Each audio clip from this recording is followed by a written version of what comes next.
हरे कृष्ण राधे राधे। तो दोस्तों आप सभी लोगों का स्वागत है आज की इस श्री कृष्ण जन्माष्टमी स्पेशल वीडियो में। तो आज की इस वीडियो में हम जन्माष्टमी से जुड़े हुए कुछ क्या कार्य करने चाहिए और जन्माष्टमी की क्या पूजा विधि होनी चाहिए, आज की इस वीडियो में हम ये जानेंगे। तो चलिए वीडियो को हम शुरू करते हैं। तो जन्माष्टमी के दिन किया जाने वाला सबसे पहला कार्य है व्रत। जी हाँ, अभी तो आप सोचते होंगे बहुत ही तो सामान्य सी बात है, सभी लोग व्रत रखते हैं, लेकिन व्रत का क्या महत्व है ये बहुत ही कम लोग जानते हैं। तो दोस्तों भविष्य पुराण के अनुसार कलयुग में दो ऐसे महाव्रत हैं जिनको करने से व्यक्ति को मोक्ष की प्राप्ति होती है।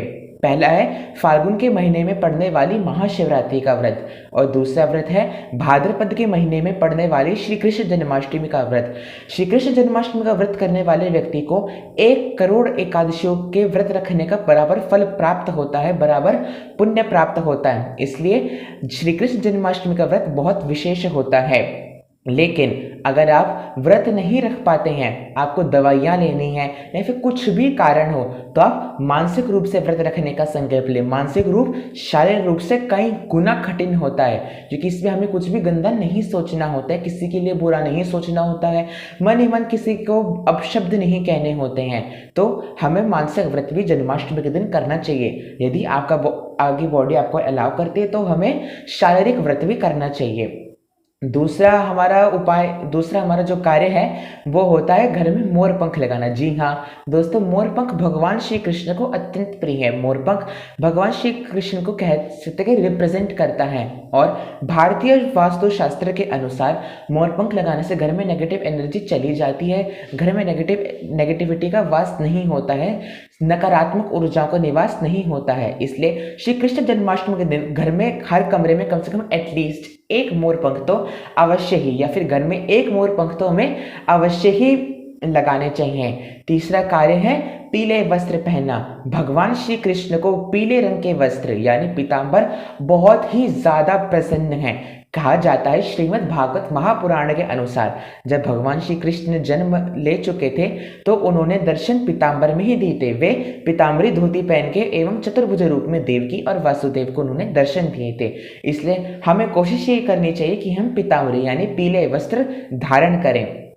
तीसरा उपाय है श्रीमद् भागवत महापुराण का पाठ या फिर भगवत गीता का पाठ यदि हो सके, और साथ ही साथ गजेंद्र मोक्ष का पाठ। इन तीनों पाठों से व्यक्ति को मोक्ष मिलता है।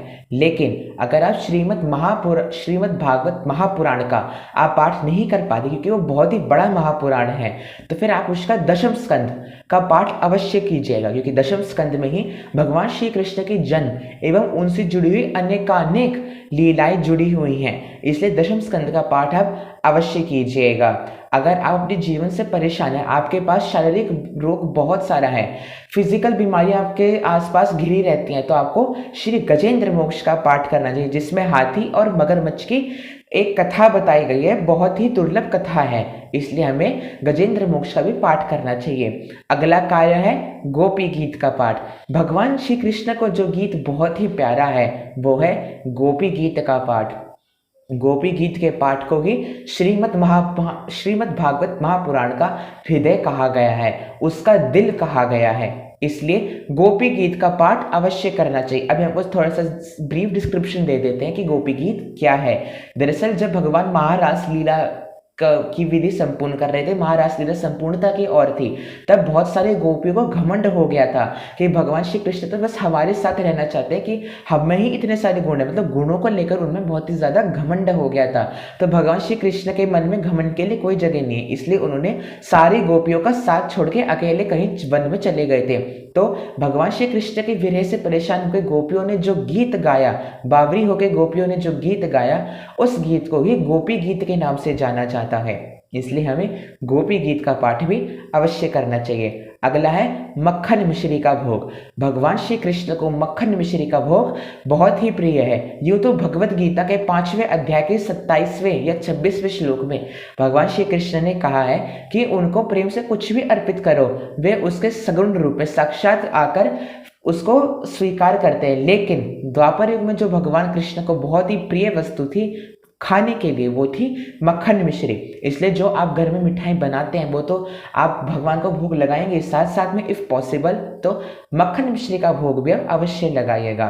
तो ये थे जन्माष्टमी से जुड़े हुए कुछ कार्य जो आपको ज़रूर करने चाहिए। अब हम जन्माष्टमी की पूजा विधि जान लेते हैं। सिंपल सी पूजा विधि है, ज़्यादा बड़ी नहीं है। सुबह आप उठेंगे, स्नान करेंगे, स्नान के बाद सूर्य नारायण भगवान को अर्घ्य देंगे, व्रत का संकल्प लेंगे कि आप मानसिक रूप से रखना चाहते हैं, शारीरिक रूप से रखना चाहते हैं, या फिर दोनों रूप से रखना चाहते हैं, या फिर निर्जला या फिर फलाहारी व्रत रखना चाहते हैं। फिर उसके बाद भगवान कृष्ण के जो लड्डू गोपाल की विग्रह हैं, आप चाहे तो उन्हें सुबह पंचामृत से स्नान करा सकते हैं, नहीं तो सादे जल से उनको स्नान कीजिए, नए वस्त्र पहनाइए, उनको पुष्पादि अर्पित कीजिए और पूरा दिन व्रत रखिए, भगवान का नाम जप कीजिए। हरि नाम संकीर्तन व्रत का सबसे बड़ा पुण्य होता है, हरि नाम संकीर्तन करना। हरे कृष्ण कृष्ण कृष्ण हरे हरे, हरे राम राम राम हरे हरे। या फिर क्लीं कृष्ण क्लीं, ओम नमो भगवते वासुदेवाय, श्री राधा वल्लभाय नमः, कृष्णाय नमः, गोपी जन वल्लभाय नमः। भगवान कृष्ण के इतने सारे नाम हैं, इतने सारे मंत्र हैं, अनगिनत मंत्र हैं, आप उनका पाठ कर सकते हैं। या अगर आप चाहें तो मधुराष्टक स्तोत्र का पाठ कर सकते हैं।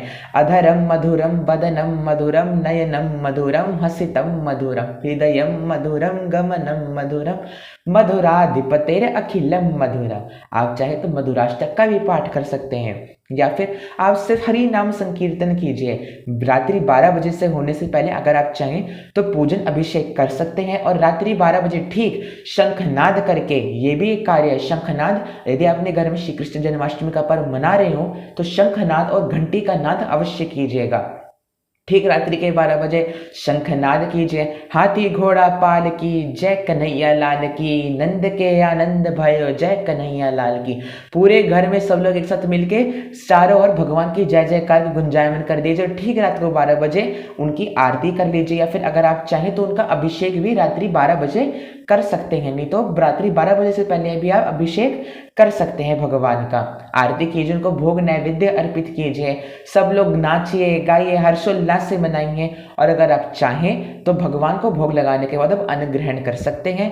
याद रखिएगा, यदि आपको अन्न ग्रहण करना हो तो चंद्र देवता को अर्घ देने के बाद आप अन्न ग्रहण कीजिए, वरना अगले दिन जो विधि विधान का है कि ब्राह्मण को दान दक्षिणा देके, किसी गरीब को दान दक्षिणा देके, फिर नींबू पानी पी के अगर आप चाहें तो ऐसे भी व्रत खोल सकते हैं। तो दोस्तों, ये थी आज कुछ छोटी सी चर्चा हमने जो जन्माष्टमी पे करी थी। आशा करते कि आपको ये वीडियो पसंद आई होगी। वीडियो पसंद आने पर वीडियो को लाइक कीजिए, अपने परिवारजनों के साथ अधिक से अधिक शेयर कीजिए, और यदि आप ये वीडियो यूट्यूब पे देख रहे हैं तो हमारे चैनल को सब्सक्राइब कीजिए, और अगर इंस्टाग्राम पे देख रहे हैं तो हमें फॉलो करना मत भूलिएगा। मिलते हैं आपसे अपनी अगली वीडियो में। हरे कृष्ण, राधे राधे, धन्यवाद।